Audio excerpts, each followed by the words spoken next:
Friends,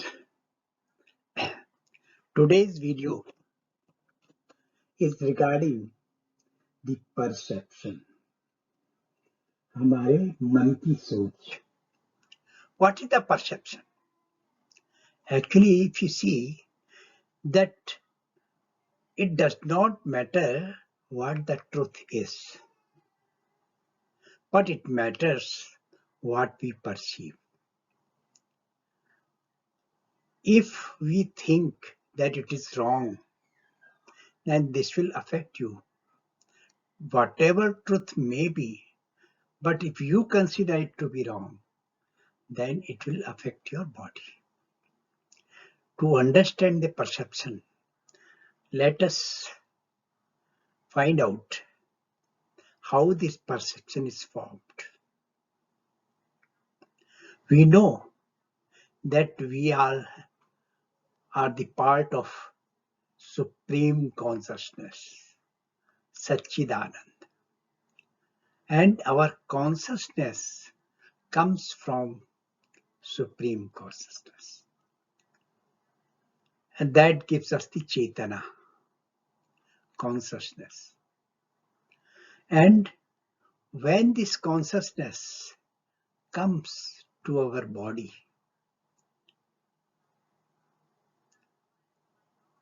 then what happens? The Prakriti, nature, environment, or Maya, whatever you say, that meets as soon as we are taking the birth. This Maya influences us. And Man, that is the one component of this Prakriti, environment, or Maya, that become mixed with the consciousness. So now this Man or mind, this affect the whole thinking, whole truth. This just confuses us and take us away from the truth. And it becomes important what we perceive. Now see how. As soon as this mind enters, what happens? There a reticular formation takes place. What is the mind? That we have already discussed. That mind is more concerned about the safety. Second thing, the mind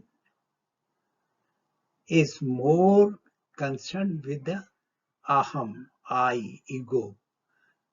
So we see the things with my own perspective. What concerns us,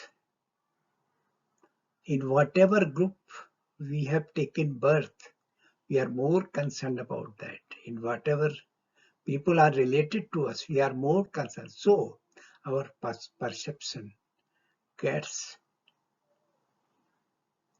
the shape of twisted truth. That is why when mind or man goes at this place of the brain stem where the medulla oblongata is there, where it meets to the brain, this brain and other brains in different parts of the body. So this is the position where normally in ancient Indian culture, people were taking a choti here. And other people also, some people are keeping cap over here, some other things. So that is why this is part of medulla oblongata is more important. And in medical science, it is called reticular formation. So this reticular formation, what does it do? Is create a focus in whatever area we are focusing. Naturally, we will be focusing where our mind goes. In whatever area we are focusing, accordingly, we make our will or focus, and we can say it to be iksha, that that is what we want. In that direction, we can see so many cars on the road, but you will not concentrate on that one. If some car is having some connection with my own car, then we may see it. We may focus on it. So that is why our focus is more important. So whatever truth comes, that is secondary. But what we perceive, what is our perception, that is more important.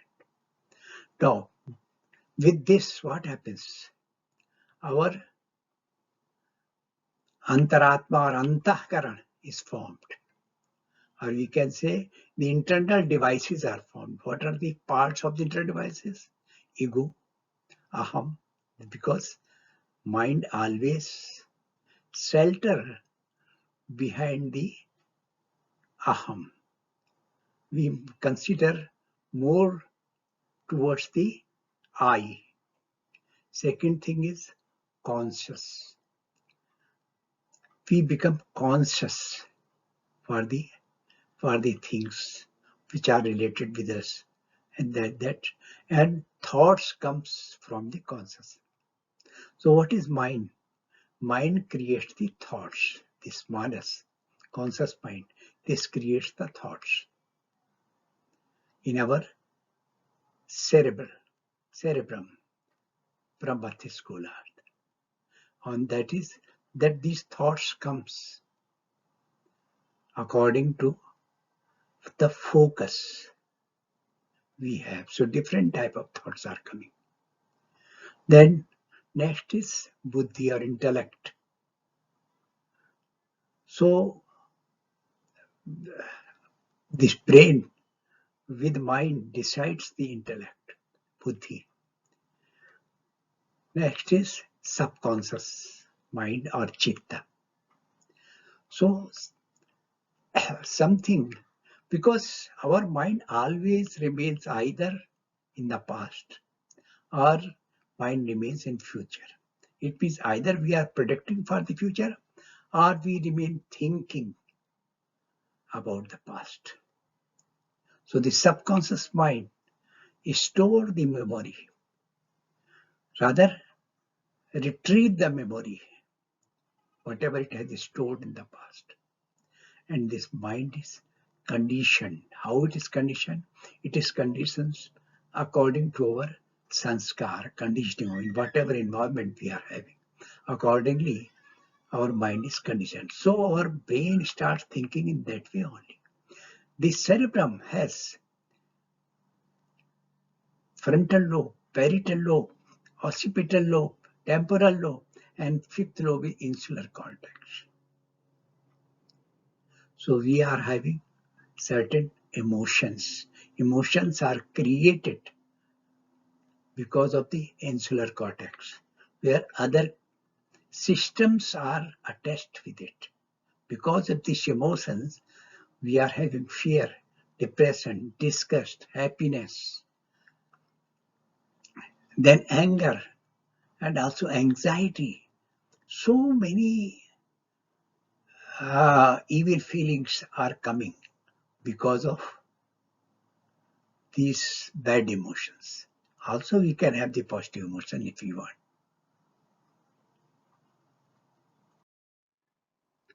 Whatever we perceive,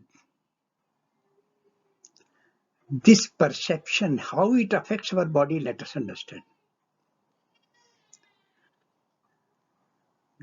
The, our perception goes to the cerebral cortex,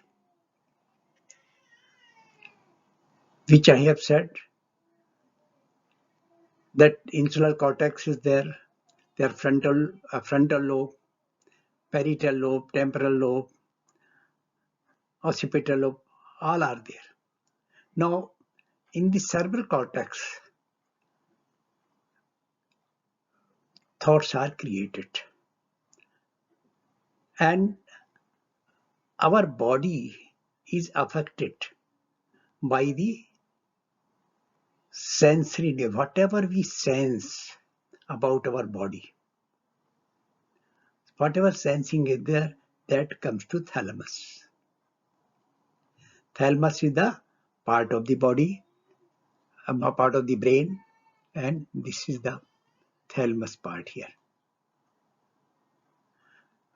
So, if you see, thalamus is connected with the limbic system. What is the limbic system?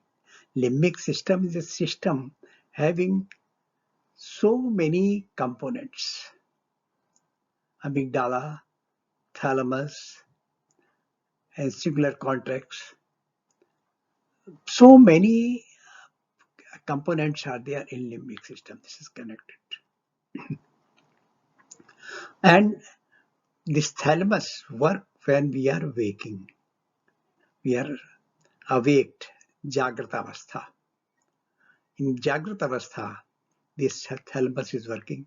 So whatever is sensed, the sensory neurons takes it to the thalamus. Then thalamus takes two paths, long path and short path. If it is threatening, we perceive of threatening.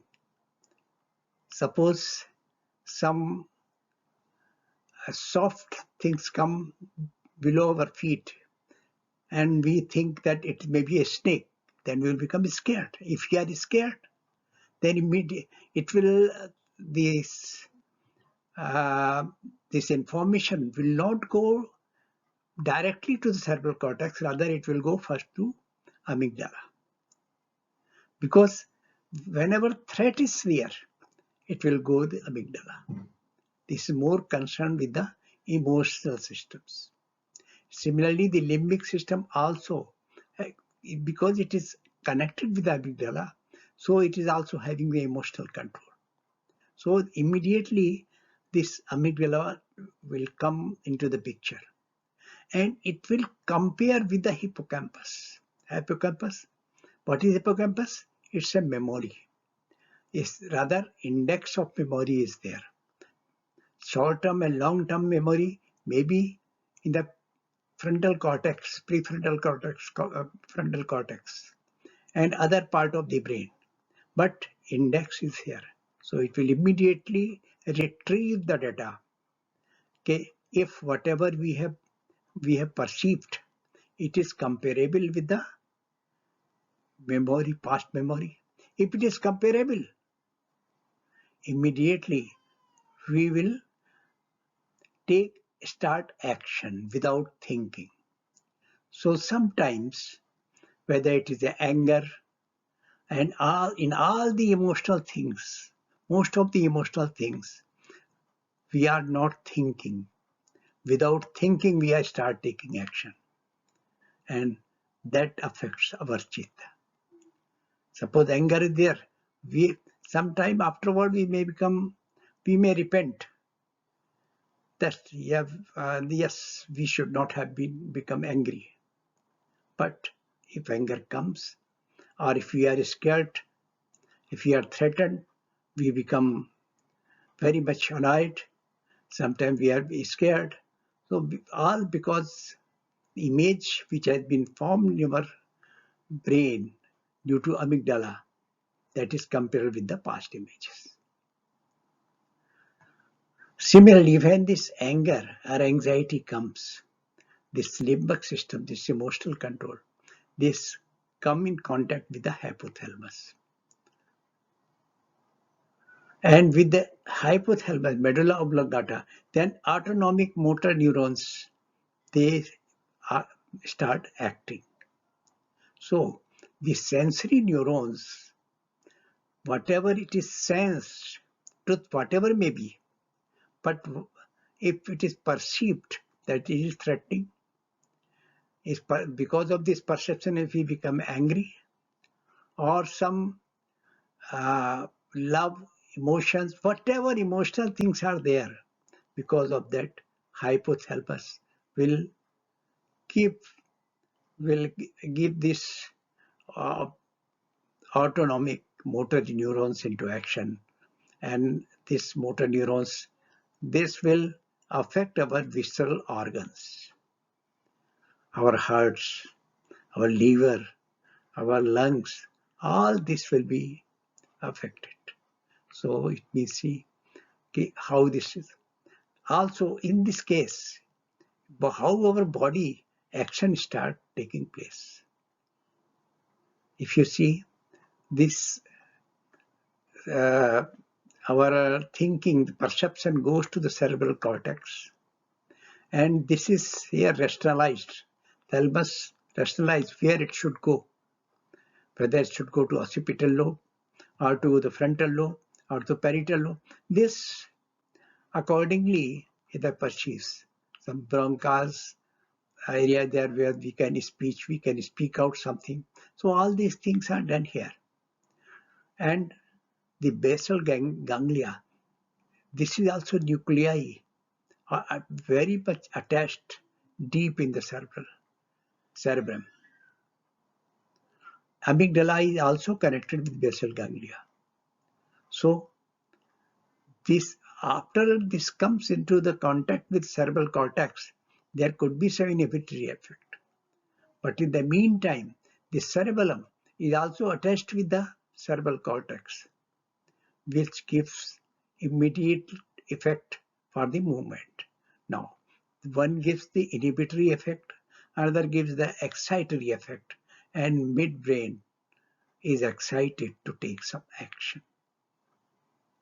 So there are two types of actions we are doing, we are performing. One is voluntary, which we want to do. Another is involuntary. That is because of emotional pressure. If we are in anger or we are in stress, then some involuntary actions are taken by different organs. And then somatic motor neurons are affected. So through voluntary action or through involuntary action. And because of this, skeletal muscles are excited and we start working, we start taking action because of skeletal muscles. So in this way, both visceral organs are affected because of autonomic motor neurons, and skeletal muscles are affected and we start taking action, we start working because of somatic motor neurons. Here I want to say, if this is not properly working, then there could be so many diseases also. So our skeletal muscles and visceral organs both are affected with our perception. Just for example, if there is a threat, the thalamus will directly affect the amygdala, and that will affect this cortex. If it remains for a longer period, the cerebral cortex is affected. And from here, the hypothalamus, a pituitary gland axis. This is the pituitary gland. Hypothalamus or pituitary gland axis. This was formed because of this. Adrenal glands releases cortisol hormone. This we will discuss afterward in our next videos. But we see that our body is affected because of our perception. That is what we want to say here. Our next videos may be regarding the neurotransmitters and hormones, how these hormones are released. Please, if you liked it, subscribe.